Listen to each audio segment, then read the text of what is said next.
आज के वीडियो में हम लोग हमारा पर्यावरण पाठ का जो बहुविकल्पीय प्रश्न उत्तर है उसको देखेंगे। ठीक है। विश्व पर्यावरण दिवस कब मनाया जाता है? तो क्या ये 5 जून को विश्व पर्यावरण दिवस मनाया जाता है। ठीक है। तापमान, वर्षा, पवन आदि क्या है? पर्यावरण के क्या है? तो ये भौतिक कारक हैं। ठीक है। नीचे अगला क्वेश्चन, निम्न में कौन सा मानव निर्मित परितंत्र है? तो क्या है वो? नदी, वन, महासागर कुछ नहीं है, फसली क्षेत्र है जो मानव निर्मित है। ठीक है। निम्न में कौन सा प्राकृतिक परितंत्र है? तो इसमें नदी है जो प्राकृतिक के द्वारा बनाया गया है, बगीचा, खेत, ये सब आदमी के द्वारा बनाया गया है। ठीक है। ऐसे पदार्थ जो जैविक परिक्रमों द्वारा सरल अणुओं में तोड़े जा सकते हैं वो क्या कहलाते हैं? जैव निम्नीकरण कहलाते हैं। जैव निम्नीकरणीय कहलाता है। ठीक है। ओजोन परत को सर्वाधिक हानि पहुंचाने वाला पदार्थ है तो वो क्या है? क्लोरोफ्लोरोकार्बन। ओजोन परत जो है उसको क्लोरोफ्लोरोकार्बन से क्षति होता है। ठीक है।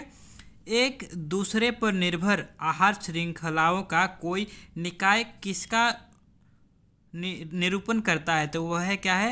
आहार जाल का निरूपण करता है। ग्लोबल वार्मिंग के लिए उत्तरदायी गैस है तो CO2, कार्बन डाइऑक्साइड। ठीक है। ये उसका उत्तरदायी गैस है।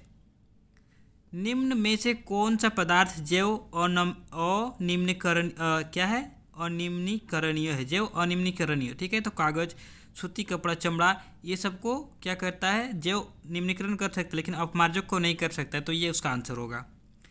किस समूह में अजैव निम्नीकरणीय पदार्थ हैं? अजैव निम्नीकरणीय तो कौन सा है वो? बी, घास, लकड़ी, प्लास्टिक, ये अजैव निम्नीकरणीय पदार्थ है। ठीक है। अगला क्वेश्चन क्या है? निम्न में से कौन आहार श्रृंखला का निर्माण करता है?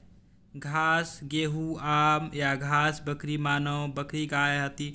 तो क्या है? घास, बकरी, मानव, मतलब घास बकरी खाती है, बकरी को आदमी खाता है, इस हिसाब से। तो ये आंसर होगा। ठीक है। अगला क्वेश्चन, यदि नीचे दी गई आहार श्रृंखला से हिरन लुप्त हो जाए तो क्या होगा? ठीक है। घास, हिरन, बाघ। ठीक है। अगर इसमें से हिरन लुप्त हो जाए मतलब हिरन रहेगा ही नहीं, खाली घास रहेगा और बाघ रहेगा, तो क्या हो जाएगा? बाघ मर जाएगा, क्योंकि घास को हिरन खाएगा, हिरन को बाघ खाएगा, लेकिन हिरन ही नहीं है, खाली घास ही घास है, तो बाघ तो घास खाता नहीं है। तो क्या हो जाएगा? सी, क्या है? बाघ मर जाएंगे। ठीक है। क्योंकि उसको खाने के लिए कुछ रहेगा नहीं, तो बाघ क्या हो जाएंगे? मर जाएंगे। ठीक है। निम्न में से कौन पर्यावरण मित्र व्यवहार कहलाते हैं? ठीक है। तो पर्यावरण मित्र क्या है? इनमें से सभी, जैसे कपड़े के थैले का उपयोग, ठीक है, वो पर्यावरण के लिए सही है। मतलब पंखे न चलाना। ठीक है। तो उससे क्या होगा? इलेक्ट्रिसिटी बचेगा। स्कूटर पर विद्यालय न जाकर पैदल जाना, इससे क्या होगा? जो हम लोग का प्रदूषण फैल रहा है वो नहीं फैलेगा। तो ये सब सभी क्या है? हम लोग का पर्यावरण मित्र व्यवहार। ठीक है। और पर्यावरण मित्र व्यवहार नहीं करने का मतलब प्लास्टिक यूज़ करना, गाड़ी चलाना, ये सब क्या हो जाएगा? पर्यावरण मित्र नहीं होगा, वो उल्टा हो जाएगा उसका। ठीक है। नीचे दिए गए परितंत्रों पर विचार करें। तालाब, वन, जल, क्या है? जीवशाला, फसल के खेत। तो इसमें से क्या है आंसर आपका? सॉरी, इनमें से प्राकृतिक परितंत्र है। इसमें कौन कौन प्राकृतिक परितंत्र है? तो तालाब प्राकृतिक नहीं है, वन प्राकृतिक है, जल जीवशाला नहीं है, फसल के खेत। तो आपका सॉरी ए आंसर है। 1, 2 और 3 ये क्या है? प्राकृतिक है। 1, 2 और 3, सॉरी, तालाब, वन और जल जीवशाला, ये क्या है? ये इसका आंसर है। ठीक है। रिक्त स्थानों की पूर्ति करें। यहाँ पे आपका खाली घर है। उत्पादक होते हैं तो हरे पेड़ पौधे उत्पादक होते हैं। ठीक है। पर्यावरण का सबसे अधिक गतिशील एवं परिवर्तनशील भाग ही है, क्या है? वायुमंडल ही है। ठीक है।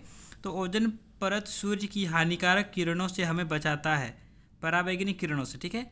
हरे पौधे कहलाते हैं तो उत्पादक कहलाते हैं। बगीचा तथा खेत परितंत्र है, मानव निर्मित परितंत्र है। ठीक है। ऐसे पदार्थों को, ठीक है, डैश कहते हैं जो जैविक प्रक्रम द्वारा अपघटित हो जाते हैं, तो उसको जैव निम्नीकरणीय बोलते हैं। जो जैव प्रक्रम द्वारा अपघटित हो जाते हैं उसको क्या बोलते हैं? जैव निम्नीकरणीय बोलते हैं।